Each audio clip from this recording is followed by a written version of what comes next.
We are here today actually to talk about good old Steven Universe, Stefan Galaxy, fucking Stefano Nebula, who a lot of folks used to love so much, and now folks just love to hate him and his show.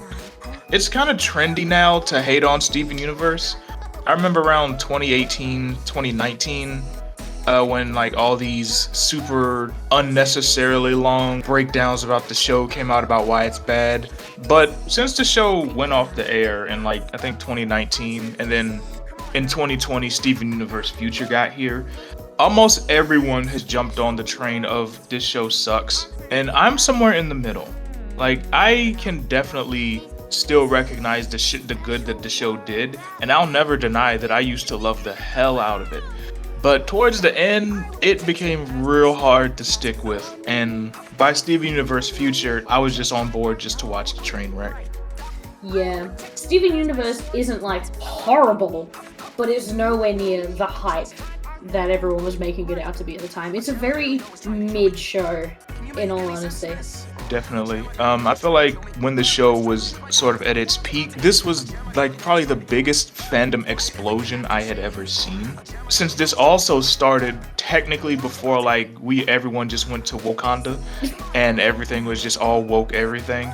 Things that had more of a progressive theme or framing to it, those still had a chance to really rise up. But like, so because the show was so progressive and it had a big cast primarily of women or women presenting characters, obviously there was a large focus on LGBT characters and talking about things like mental health, relationships, and then they coupled that with this humongously scoped story with all this lore and mystery and intrigue and anime inspired like battles and so much world building and stuff. And then so you combine that with gay space rocks, and of course the show is gonna blow up, but of course. But I feel like they kind of blew their load way too early.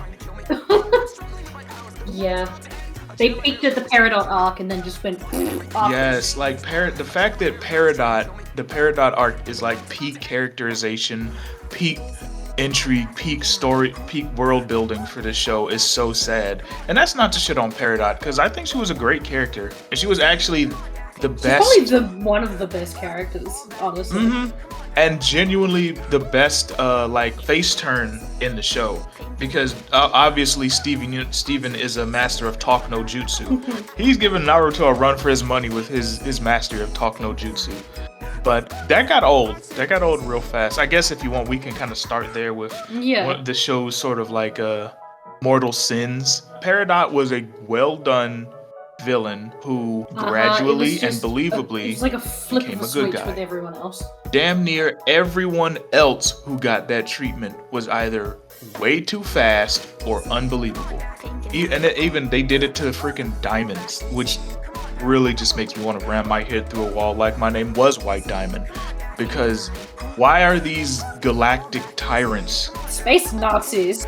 Exactly. Like they're all these terrible things, right? But the moment it's time for the narrative to end, we gotta just hurry up and have them be good. Except Blue. Blue was the only consistent diamond. But then Yellow Diamond, I think she makes me the maddest, because they had built her up like this Frieza level threat, and then in the last episode she just becomes a blubbering mess. It's the end of the series. We need to have character redemptions. Oh, you still have so much left to go? Nope, you're suddenly okay now because wah. Because wah, exactly. Everything was just because wah. Well, honestly, that show could have all been about Waluigi with the amount of wahs they were doing in that show. It was ridiculous. Waluigi universe. Honestly. Waluigi's universe. We all live in it. Please, does someone in the audience have a gun they can loan me? Please, I'll give it right back. I promise. It'll only take a second.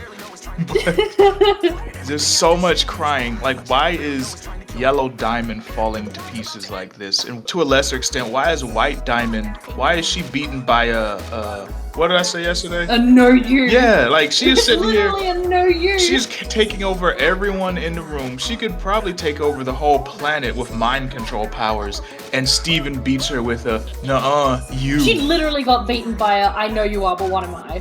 And they thought that shit was so slick because that's a callback to the pilot. Uh-huh. And so they were thinking, yeah, we're gonna tie this in and we're gonna have a callback to the pilot episode. It's gonna be so good, such good payoff. If it weren't for the fact that we actually got to see Obsidian, I would never watch the finale again. Yeah, and Sunstone's form sucks. It looks ugly. I hated the meta 90s and the fourth wall breaking, and it was just like, ugh. No. It was definitely one of their more try-hard moments. Like that, and that's kind of another thing that I just thought of.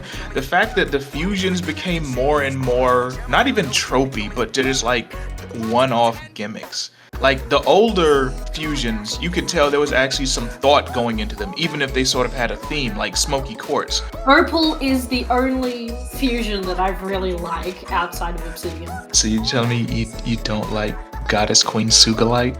I never liked Sugalite.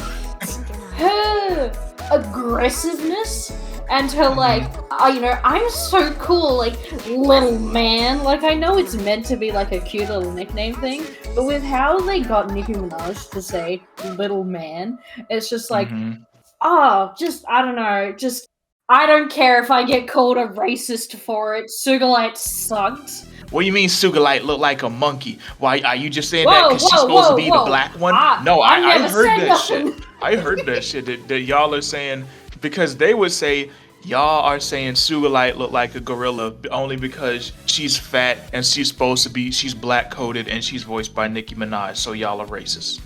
I've never said that. I just said she's aggressive. Nah, racist. Look, if me not liking Sugalite makes me racist, call me the freaking Grand Dragon. just open your closet, nothing but clan hoods. Nothing but clan hoods. Well, I don't know. We could get a Kufi clan hood.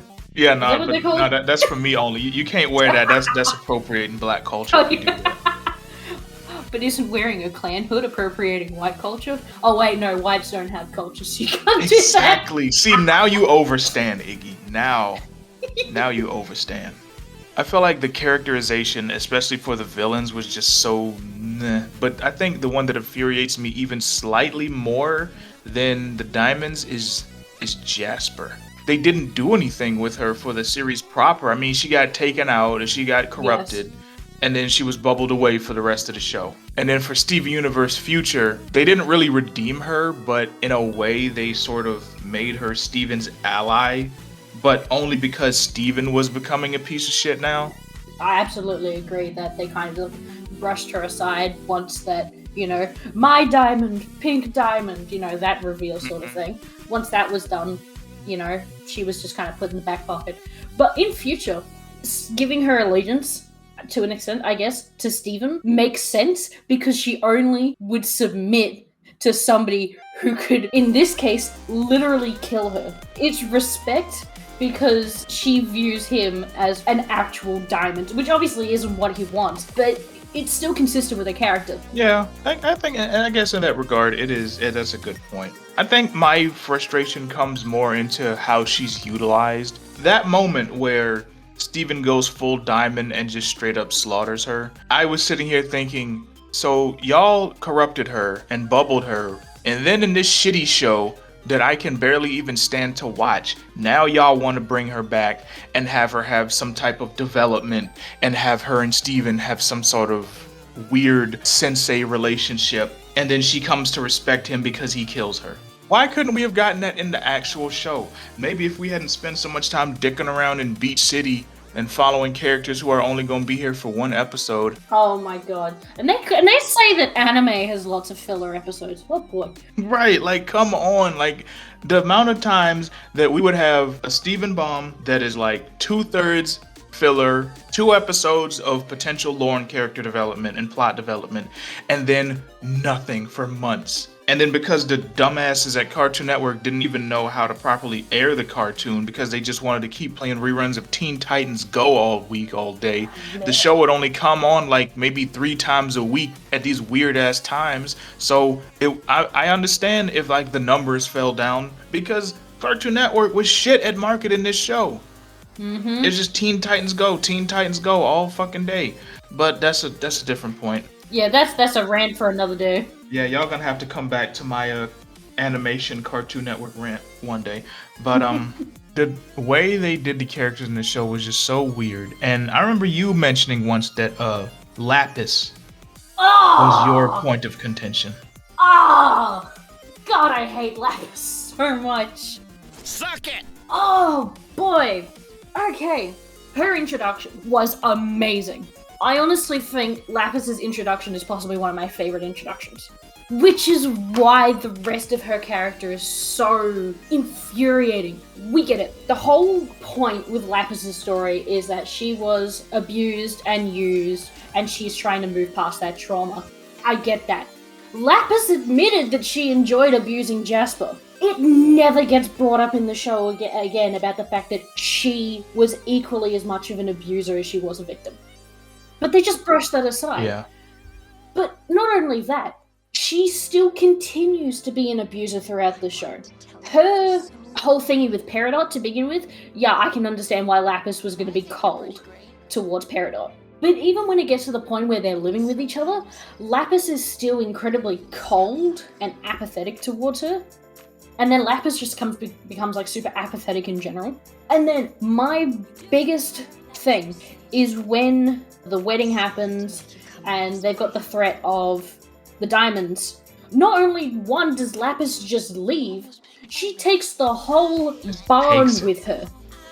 And not only is she leaving Peridot, she takes Peridot's home away from her. And then she has the audacity when she comes back to not even say, I'm sorry. She just says, hey, and everyone forgives her. Like, and nobody brings up the fact that she did an awful thing. Yeah, no, we ain't got time for that because it's precious, ooh, sad baby. Oh, and then the whole, when Blue uses her abilities on it, and then Lapis is just like, I felt worse.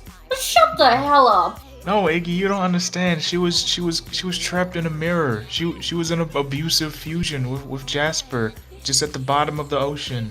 She was there. One that she was it. equally abusive in. But she felt it. She had a sad.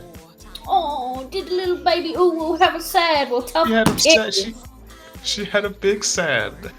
Tough titties. Didn't I tell you to suck it? And I don't hear any gawk, gawk, gawk. Why can't you just let her be ooh sad waifu? Because as somebody with serious, intense mental issues, I do not like seeing things like depression, trauma, and abuse being romanticized and turned into an ooh-woo waifu factor.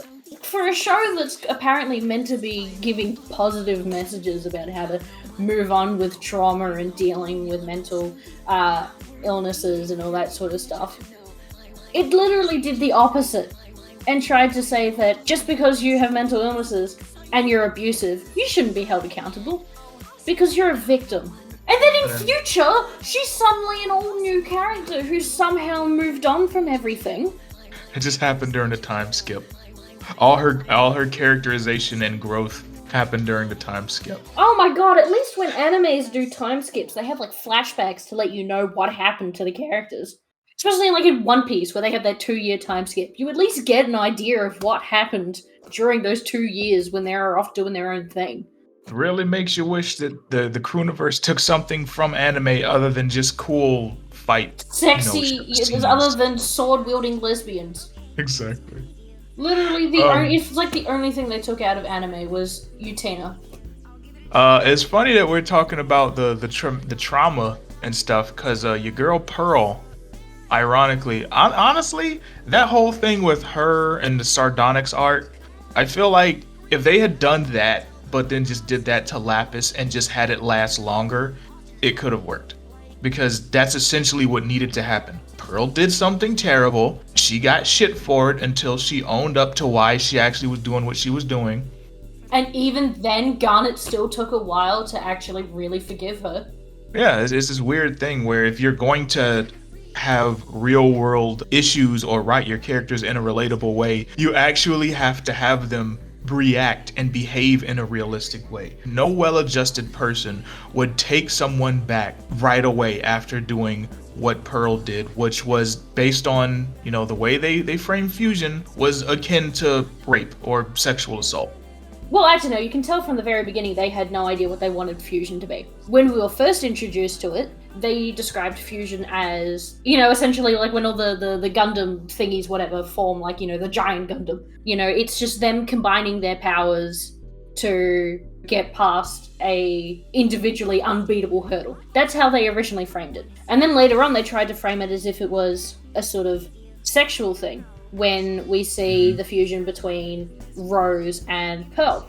And then later on, with Stevonnie, they try and make it like a close friend thing. But the problem with that is they should have made it a close friend thing first, because if you're gonna have two kids fusing with each other, after you've given the implication that fusion is a sexual thing, people are not gonna be okay with two kids fusing. And you gotta remember, all this stuff that we're talking about now, all this was in season 1. Yeah. So in season 1, each fusion we see adds a new layer to how we understand fusion.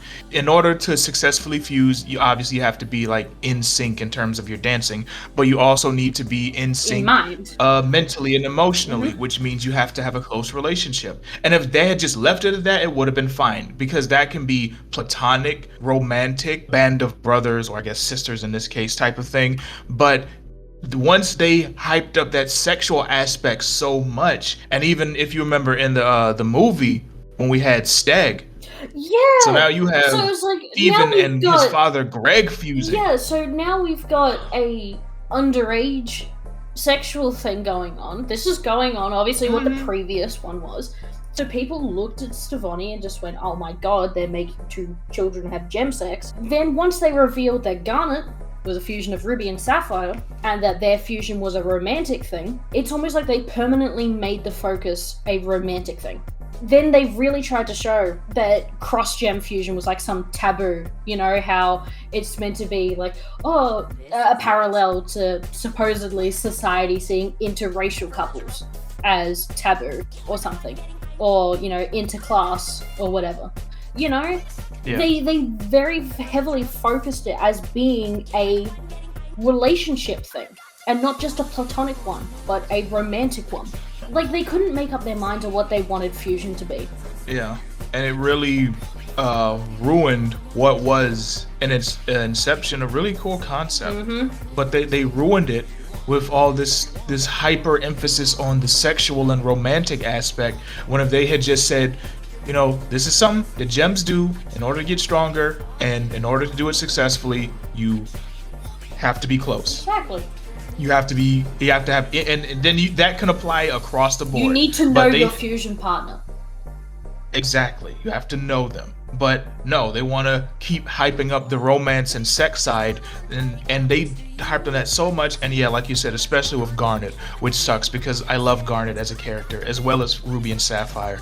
But it's like, if fusion wasn't involved 9 times out of 10, they were just like irrelevant. But but there's still relationship goals, by the way, Ruby and Sapphire. But Ruby and Sapphire together are great. I'm upset with what they did with Garnet. Garnet was my favorite. I loved her when she was kind of not stoic, but she was like the socially awkward, sort of character, Oh, they're playing with swords. Oh no, they're dead. Please don't call again. Don't call back. Yeah. Sorry, I panicked. But yeah, no, I'd say stoic is a good way to describe her, at least in season 1. She got way more talkative and jokey after Jailbreak, which was fine. But the fact that she really didn't have anything to do, I'd say maybe like up to season 3, she still had a good amount of relevance to the show. But really, after like season 3 or into 4, it's like, what was she really doing? She was just, and the same, honestly, an advocate for fusion. That's what she exactly became. That's the whole reason she was there for. And honestly, the same could be said about all the crystal gems. Like seasons 1 through 3, we got peak core crystal gem characterization, awesome moments and heartfelt moments and everything. After that, they're just, the whole team sort of is just toxic, broken people being toxic and broken to each other in different ways. Garnet was the only stable one, and then they ruined her.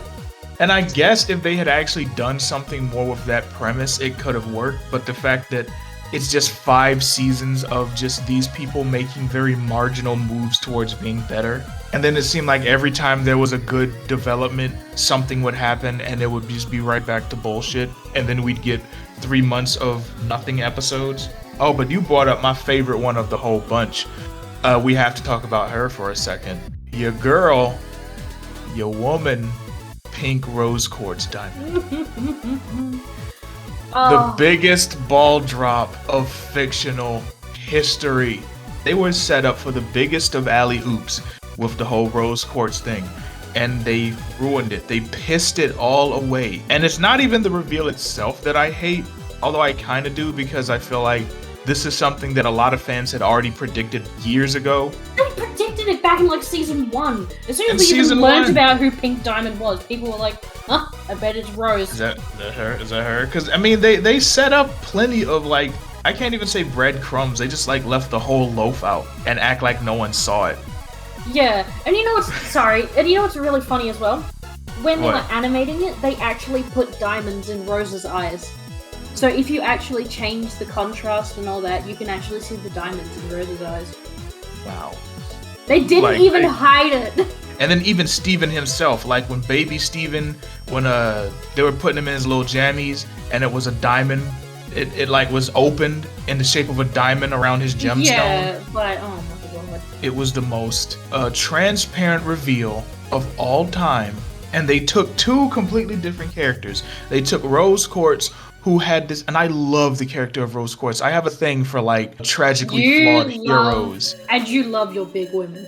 I do. I love me some big women's, and I love me unassuming badasses who are like walking around and all goofy or weird and stuff, but then when shit hit the fan, they just go to work. That's why I love Rurouni Kenshin so much. That's why I love Doctor Who, because that's those guys. A trope that she also has in common with those two. She has a past that she regrets, but she's clearly trying to be better. At least that's how they built her up. It was very big Doctor vibes. This unassuming, really capable warrior and do-gooder who also has a past bathed in blood. Very Wonder Woman-esque, actually. Yeah, I can definitely see the associations with Wonder Woman, especially with the whole sword and shield thing.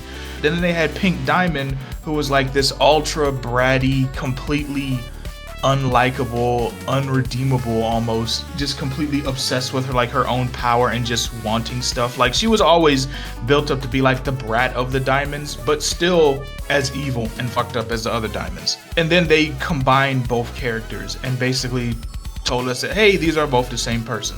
And it's just like, that's not believable. Like, you cannot go from being those 2 extremes, from one to the other, and have them be the exact same person without essentially saying... Without one of them at least being an act. Yeah, one of them has to be an act. Because you could say the same thing about Superman, except the difference is Clark Kent is an act. What he is actually like is how he is as Kal-El. Yeah, he's not some fumbling, reporter. He's actually, the stalwart of the universe and all that stuff. It's or a Bruce ruse, Wayne. But there was exactly, no ruse when it came to Rose and Pink. And look, I get it. You can go through character changes and you can go from believing one thing to believing another thing in a very short period of time. There had to be something really big that actually happened.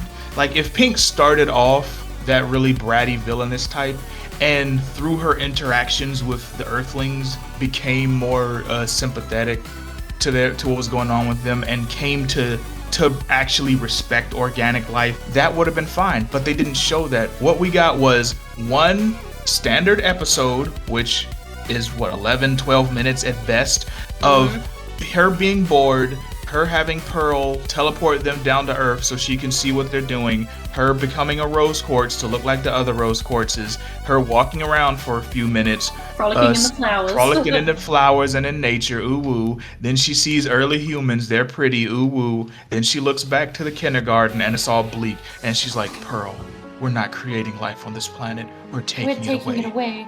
And then just like that, now all of a sudden she wants to be a freaking rebel. So now she starts she forms this new persona, Rose Quartz, so she can rebel against her own colony while she also moonlights as her normal self who's running the colony. Yeah, and that it's she not like just got. before she started the colony, she It's not like she didn't know that they were literally sucking the life and minerals out of the planets to be able to create new gems. She knew that. I think that's definitely how they wanted to frame it, like sort of one of those, oh well, when she was privileged and detached, she didn't know like she knew intellectually, but she didn't know like viscerally the effects of this stuff. But now she's experiencing it. Now she has a big sad.